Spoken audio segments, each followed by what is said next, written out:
down. You've been waiting for it, your people. This is it. This is for the belt. This is for lights out. This one's not really fun. Oh, watch me. All right. Are we all set? John's getting settled. Our notes are out. We've got our notebooks. We've got our pens. We're prepared to listen. Okay, so we are into debate 5 regarding lights out and network shutoff. We have Justin Arishi arguing for and Marian Savva arguing for against. We'll begin with our 5-minute argument round. And Justin Arishi, you may begin on my mark. Good luck. Go ahead. Moody, red-eyed teens, swaying down to the main building in disoriented droves. They try their best to get through the day, constantly being told to wake up and concentrate on their lessons. These students actively try to stay awake and absorb the information as best they can in their impaired state, eventually ending their day intent on going back into their cocoon of a bed. But they find it impossible, with all the ambient noise, requests to join video game groups, and the chatter of people endlessly working on projects. The student, perpetually stuck in limbo, ponders whether or not they are working as hard as their classmates, who are getting circa 4 hours of sleep, or that if they do not join the large Dota game, the possibility of being ostracized from their friend group. All these thoughts pedal through their head until it is the next morning, and there once again a moody, red-eyed teen swaying down to the main building. This cycle needs to stop, not because of our plea for our students to sleep more, but because of the scientific data that clearly supports the fact that teens of our age need at least 8 hours of sleep, with certain time intervals being prioritized over others. Similar studies show the effect sleep deprivation can have on you, namely on your ability to retain and recall information. You might be mature enough to correctly budget and handle your time, but the average freshman student or the video game addicted senior student who cannot evaluate the way to spend their time requires outside forces to evaluate their time for them. Such students may fall into sporadic sleep cycles and end up falling asleep in class instead of learning the material being taught. There is also a domino effect, as you end up affecting the sleep of your roommates and dorm mates. Every minute you keep the lights on is 1 minute that they can't be sleeping peacefully. Every noise you make disrupts their time. Their time. And in fact, even the lights of a lamp or the dim light reflected from your computer screen can disrupt your roommate's sleep. How you put your own enjoyment ahead of your roommate's well-being. How dare you argue that your time is more important than theirs? How dare you be so selfish? Not all of your future and or current roommates lead the same gaming lifestyle as you do. Some people just want their sleep, and who are we to deny them? In addition to preventing students' academic downfall, enforcing the lights-out policy also promotes better study habits, time management, and as a result, better mental health. These are our formative years as human beings. The habits and skills we develop now will stick with us for the rest of our lives. Learning self-control and time management now will help us succeed in the future, especially in college. We need to reduce our urge to procrastinate, and by allowing our students to stay up for as long as they like, we are actively fueling this urge. Furthermore, numerous scientific studies have established a correlation between the hours you spend late at night on your phone or computer screens and your overall mood. For example, a study done in the University of Pennsylvania found that the lesser the amount of sleep students get, the more angry, stressed, sad, and emotionally unstable they became. These in turn affected the students' abilities to sleep, producing a cyclic process in which the students' sleep was dramatically reduced because they were stressed and anxious and upset because they didn't sleep well. Imagine the person sitting next to you falling into this endless trap, falling to anxiety, to depression, all because they couldn't close their laptops and go to sleep. Additional studies demonstrate the relationship between blue light, the lights that's emitted from our electronics, and its effect on the body. We must not forget the long-term effects of blue light, such as the possible degeneration of our retina. It has also been long established that light tends to throw off our biological clocks, also known as our circadian rhythms. Increased exposure to light decreases the levels of a hormone associated with circadian rhythms, known as melatonin. A study conducted in Harvard showed that gradually altering the circadian rhythms of their subjects led to increased blood sugar and lower levels of leptin, the hormone secreted after a big meal that makes you feel full. These effects threw the subjects into pre-diabetic states. Another Harvard study suggests that blue light suppresses melatonin twice as much as normal light does. We need to enforce the lights out and network cutting policies to ensure our students are not severely medically affected just because they want to play some games. To be frank, not enforcing these policies will give our students many more opportunities to constantly distract themselves. We have to make sure they don't stay up late into the night playing video games and using social media, affecting not only their own well-being, but the well-being of their roommates. They can easily fall to medical conditions such as anxiety and depression, and throw off the sleep patterns of their roommates. We as a community have to make sure our family is not affected by these serious conditions, especially when the solution is so simple. This is our home. Let's make sure we give each other the best opportunity to thrive. Thank you. Okay, thank you. Thank you. Nice use of time there, by the way. Okay. Mary and Savva, you have 5 minutes. We'll be arguing against lights out, network shut off. Whenever you'd like to begin. So before I start, buckle up. Okay. And right. As you all know, we have the 11 p.m. lights out and Wi-Fi shut down at the dorms.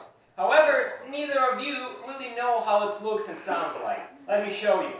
Attention citizens! The curfew is now in effect. The analogy that Dr. Young drew to me is that the lights out policy is like your loving mother, kindly reminding you of the bedtime. Curfew extends from sundown to sunrise unless you're otherwise authorized. The curfew is, quote, a reminder that you should go to sleep. It is meant to help those students who lack self-control. Violators will be subject to interrogation and denied when necessary. Our school is only trying to help our students develop healthy sleeping patterns. Remember, the boldest measures are the safest. So, what's prohibited? Law 1, everyone must be in their rooms. Law 2, lights off. Law 3, 50 decibels is the maximum allowed volume level. Law 4, Wi-Fi connection is shut down after midnight. Access to the school's internet is prohibited. Failure to comply with laws 1 to 4 results in immediate arrest. I might have over-exaggerated here and there, but you got the point. Coming from Russia, I have a natural radical resistance to rules like that. But let me reason my opinion before I go for the pitchforks. While our school are doing their best to improve students' sleeping patterns, the reality is a bit different. At 11 p.m., all the students in the Commons who are working on joint projects or preparing for the next day's exam are forced into their rooms. What happens as a result of that are the scheduled student conferences in the toilets or FaceTime calls at 2 a.m. When the curfew is enforced, studying that thing we came here for becomes increasingly difficult. Hearing the "get to your room right now" from Ms. Z doesn't quite help finish the physics lab report or college essay, especially since you have just 1 hour left before the Wi-Fi goes down. And after that, you say your farewells to your educational ambitions and unwillingly go to bed.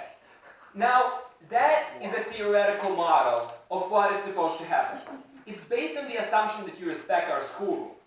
Really, reality is different. In reality, this law is actually great because it lasts only half an hour until the dorm parents are in their rooms and all the students are just chilling because no one cares, not even the dorm parents.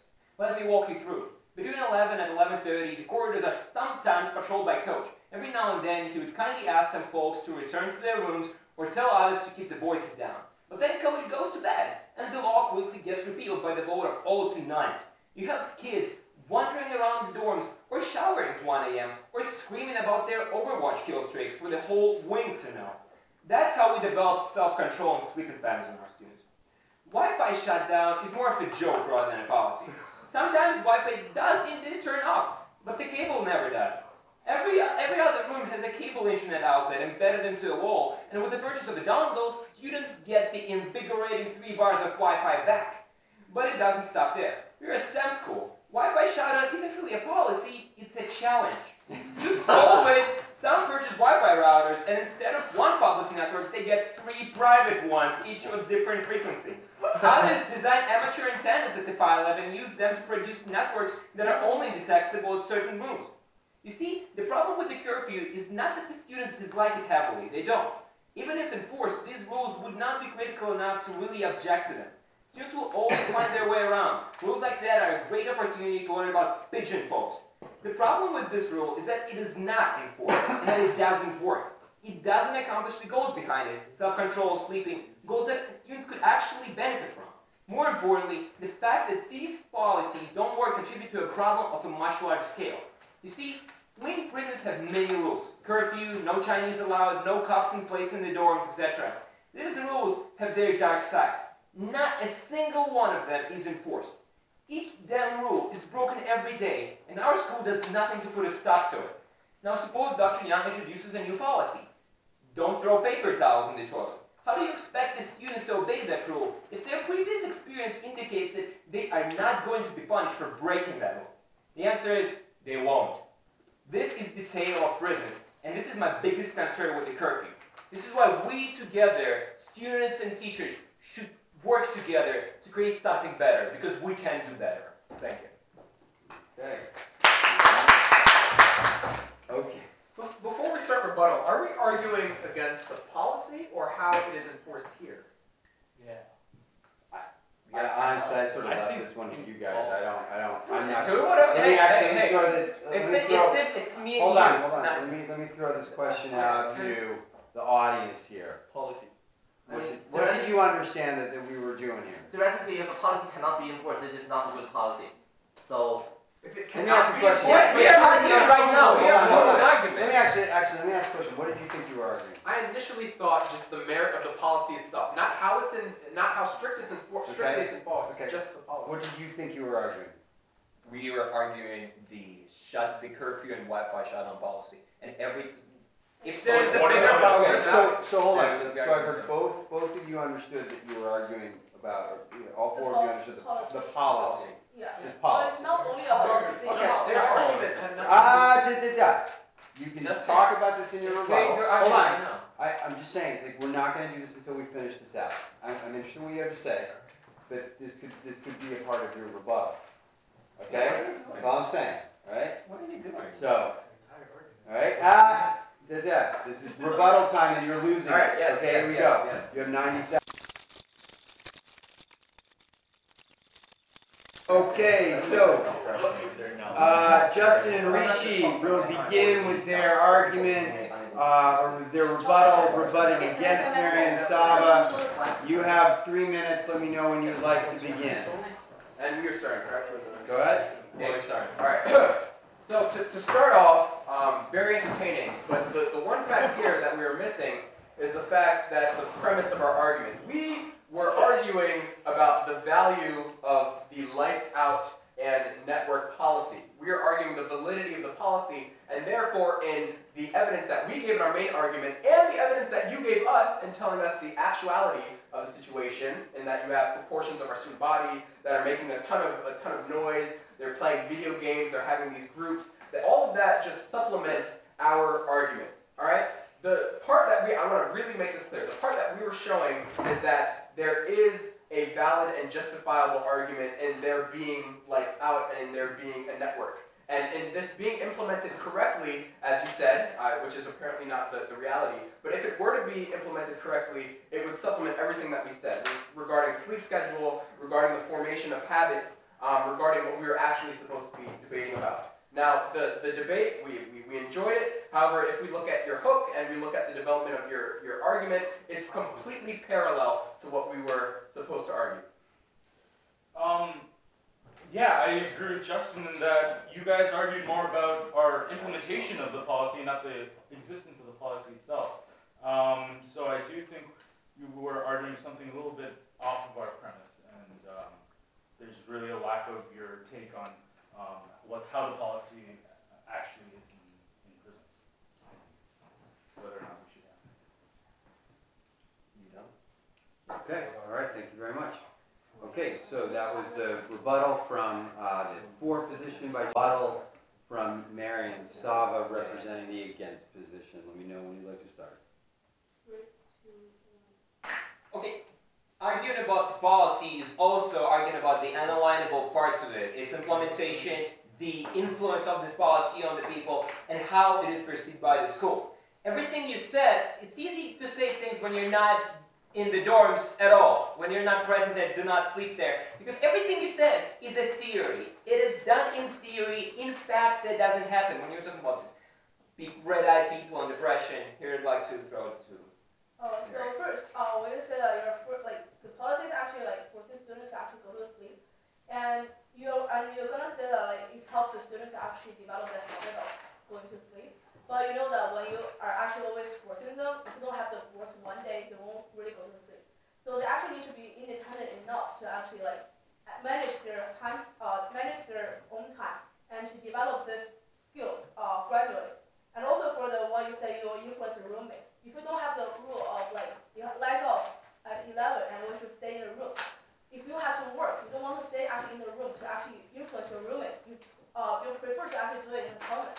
For example, when Dahlia have a question to ask Joshua, others are actually going downstairs, because she was forced to go upstairs and to stay in her room. Then she have to kind of video call Joshua to actually about the questions, and then influencing her roommate Tracy. And also, the rules is actually somehow based on disadvantages to students. First, as we already said, when the Wi-Fi was cut off and then the light was off, students can work together. And also, for example, the college application, you don't really, at that time, the Wi-Fi is already off. You can't really submit it. And also, the policy was there, but it doesn't really change the student. It is a matter of student whether they want or not. It's not actually policy actually work. Policy was there, but if students don't really want to follow it, they really don't. They can actually do whatever. They can actually stay up late, and then you have no way to actually force them to sleep. Right, so wonderful point, coming back to the fact that everything you said is in theory.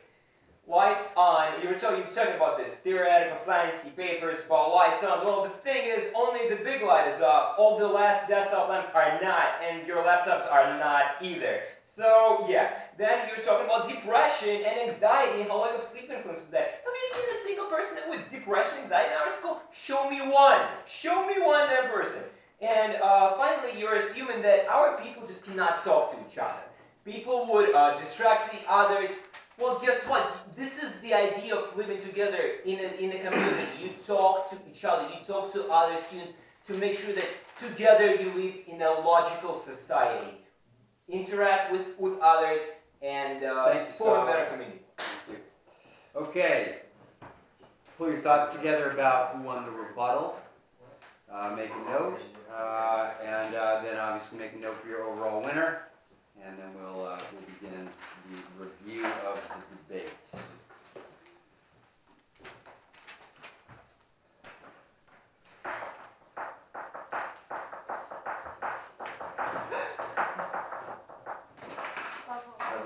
Quickly, no, actually after that. Yeah. You're not gonna see no like This is a little bit awkward for the 2 days student argue about only one's policy. Yeah, but it's you're not arguing anymore. You're No, waiting. not really. Not really. Yeah, we're waiting. Justin's a taste student. No, I mean, it's hard to think that you two are tasty. No, I don't think there is any other. Hey, we're not arguing yet. Let's wait a second. All right, are we all set?